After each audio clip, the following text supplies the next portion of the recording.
Hi guys, it's Monday, and we are on chapter 3 of Haddix. It's called The Missing Found, book 1. Alright, so we're ready for chapter 3 today. So remember on Friday we learned something very interesting. We learned that not only is Jonah adopted, but Chip is too, and his dad kind of let him know what was going on. So we are ready for chapter 3. Well, why didn't you tell me that this afternoon, Jonah asked. He felt kind of silly. It was like when he was on the swim team and some of his friends had hidden his clothes, so he had to walk through the rec center lobby wearing nothing but a Speedo while everyone else was fully clothed. I told you I was adopted. Why didn't you tell me? I didn't know, Chip exploded. His whole face was red. Mom and Dad never told me anything. All this time, I thought my parents were my real parents. They're still your real parents, Jonah corrected automatically. They are not, Chip said furiously. They are total strangers to me now. How could they not tell me? That wasn't a question Jonah could answer. After a certain point, he'd stopped reading all the kid-approved Isn't Adoption Wonderful books his parents had bought him and had started sneaking peeks at some of the books on their bookshelves, Raising the Well-Adjusted Adopted Child, What to Tell Your Adopted and Foster Children, Adoption Without Secrets.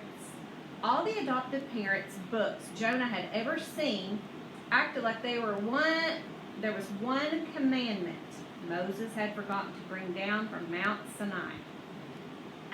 Tell adoptive kids the truth. Chip was running his hands violently through his hair again. If he'd kept that up, he'd end up pulling it out. Stop that, Jonah said. Your parents probably thought they were doing the right thing. Chip laughed bitterly.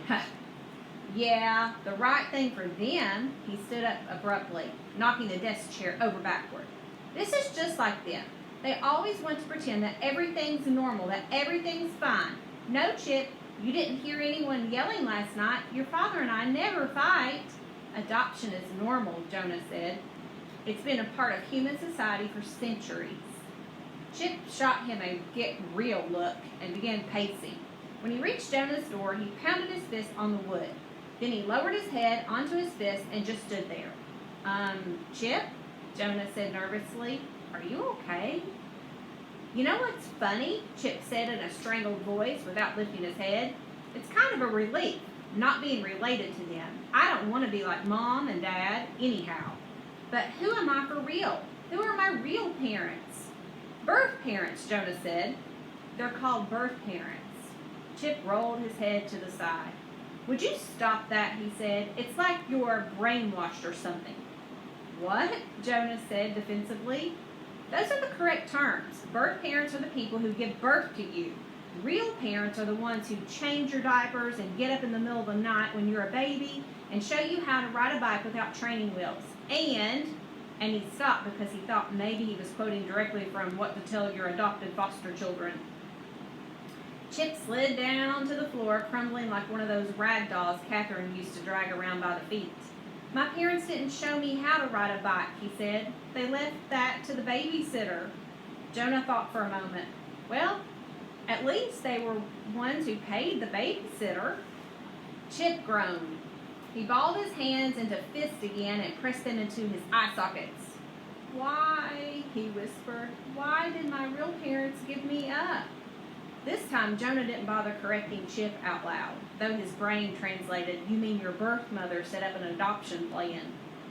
You know, there are lots of reasons people can't take care of their own kids, Jonah said cautiously. Maybe your birth parents died. Maybe you're adopted from Russia or someplace like that where things are different. He waited a second. Chip didn't move. Maybe now that you're adopted, your mom and dad might tell you more about your story, if they know it. Sometimes even the records are sealed at the time of the adoption. People change their minds and decide they want to be more open. Okay, now Jonah was almost certain that he was quoting directly from one of his parents' books. Chip began shaking his head again, so hard it rattled the door behind him. Then he glared over at Jonah, his eyes burning. My dad said, Chip choked, swallowed hard, tried again. My dad said I didn't need to know anything else. He said he never wanted to talk about it again. And then Jonah felt the anger boiling up inside of him. Jonah didn't get mad often. He'd never met Chip's dad, just seen him drive by. He drove a very nice car, a BMW. Jonah probably couldn't have picked Chip's dad out in a lineup. But right now, Jonah wanted to stalk over to Chip's house, swing his best punch, and hit Chip's dad right in the mouth. He wanted to hit him a couple of times. Jonah clenched his fist. Chip was still staring up at him, but his expression had slipped over into helplessness now. Helplessness and hopelessness. What can I do? Chip asked. When you're a grown-up, Jonah said, you can try to find your birth parents. You won't need your mom and dad's permission for anything then. And until then, I swear I'll do everything I can to help you. Aw, what a good friend he is. So he's feeling very, sad for his friend that there really isn't much to do right now, but he offered his help in any way. So that's what a good friend does. All right, that's the end of chapter 3. That was quick. All right, do your questions.